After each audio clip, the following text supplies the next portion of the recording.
In 1983, a group of pious scientists gathered from around the world to undertake an experiment that had never been conducted before. Each of the scientists were not only people of renown and acclaim in their respective fields, but were also all deeply religious. United in their faith in the existence of the divine, they formulated a theory that they hoped would allow them to finally detect what could be a universal creator, our God. To detect such a thing would allow us to measure, and if we can measure the existence of God in some way, then, thought the scientists, we can prove he really exists. The idea, though radical and as of yet untested, postulated that perhaps humanity's array of senses was the very thing that disallowed us to sense the presence of God.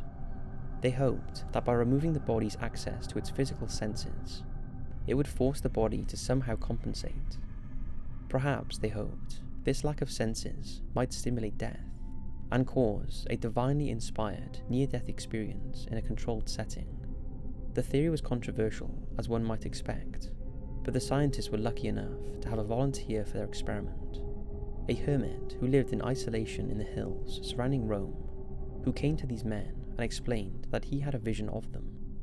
This vision told him it was his time to meet his maker.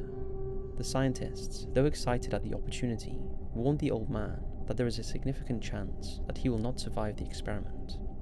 The hermit was not bothered, telling the scientists that he had lived a long life in service of his God and that he was ready to die.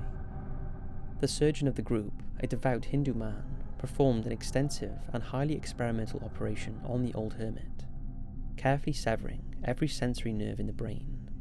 By the end of the procedure, the hermit had lost all of his senses and was then steadily injected with a carefully measured dose of tranquilizer to dull the pain of the surgery, without affecting his state of mind. The skill of the surgeon was such that while his patient had lost all feeling, he did not lose his ability to speak, nor did he lose control of his muscles. And so, the scientist monitored the old hermit, who was now all alone with his thoughts. For the first 2 days, there was nothing of note. The old man mumbled frequently, his sentences slurred, and only half coherent, heard by the scientists, but not by the old man himself.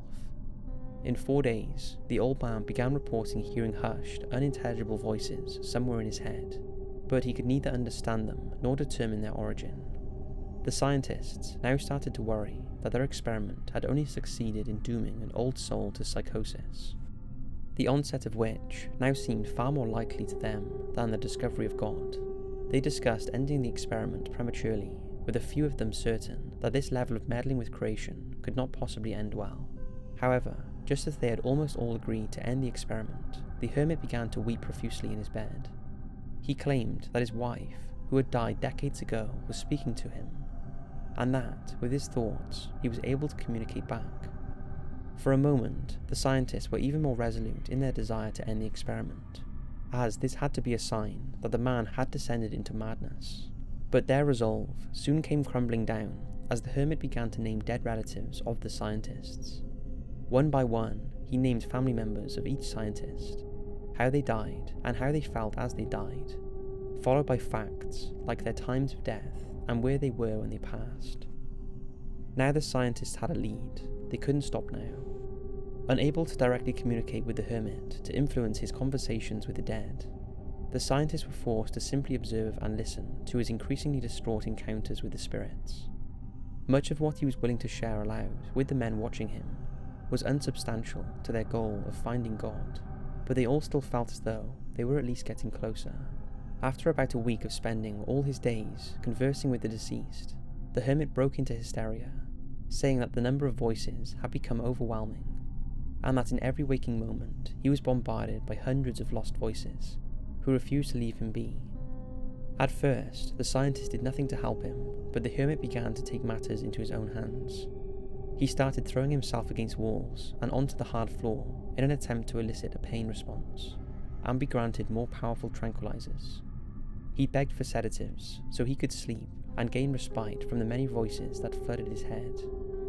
Eventually the scientist gave in, if only to keep the man from killing himself, but the sedation only seemed to work for one night, after which the hermit began having severe night terrors, claiming he could see and hear the deceased in his dreams. After waking from such a night terror, the hermit began to scream like a wild animal, and claw at his non-functioning eyes. His incoherent screaming developed into a plea to regain just one sense, to once again make contact with the physical world. The hysterical old man claimed that he could not hear anything over the thousands of voices of the dead, all of which were now hostile and threatening damnation to hell and the end of the world. Then, as suddenly as he woke, he fell into a strange catatonic state which lasted approximately 5 hours, during which he repeatedly yelled, "No heaven, no forgiveness."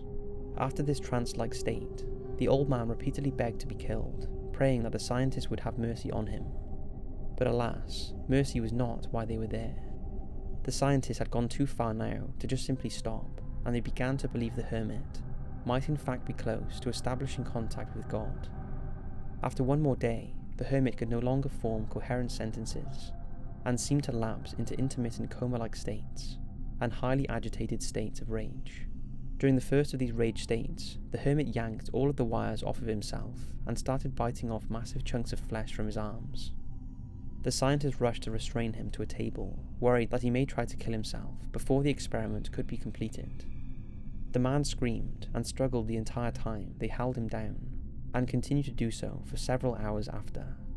Eventually he seemed to exhaust himself, and stopping the struggle and blankly staring at the ceiling, tears silently rolling down his cheeks. He stayed this way for an entire week. His constant crying forced the scientist to attach an IV to keep him hydrated. By the end of the week, he was completely silent. His vitals slowed to a rate that appeared akin to a meditative state. One night, as one of the scientists entered the hermit's chamber to check on him, before trading his shift with a colleague, the hermit turned his head and made a miraculous blind-eyed contact with the scientist. The scientist was taken aback. The hermit bared his teeth and then told him in a raged yet clear voice, "I have spoken with God, he has abandoned us." As the scientist gasped, the hermit's vital signs stopped, and the man was dead. However, no immediate cause of death could be determined.